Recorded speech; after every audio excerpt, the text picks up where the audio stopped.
حضرت مولانا فضل الرحمان صاحب دامت برکاتہم العالیہ نے اس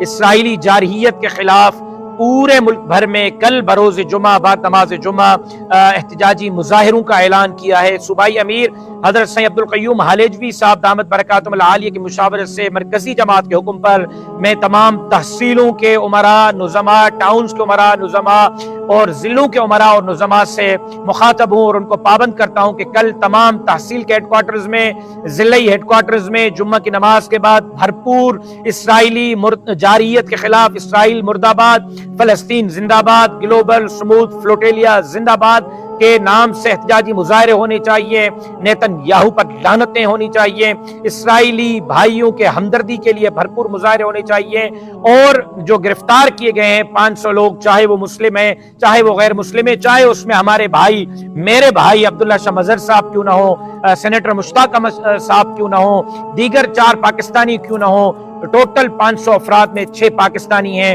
ان 6 پاکستانیوں کے ساتھ، عبداللہ شاہ مظہر صاحب کے ساتھ، ہمارے سینیٹر مشتاق احمد صاحب کے ساتھ، 4 دیگر پاکستانیوں کے ساتھ دنیا بھر سے جو لوگ اسرائیل نے گرفتار کیے ہیں ان کو فوری طور پر بازیاب کرنے کے کل مطالبے ہونے چاہیے اور قرارداد مذمت ہونی چاہیے۔ جہاں تک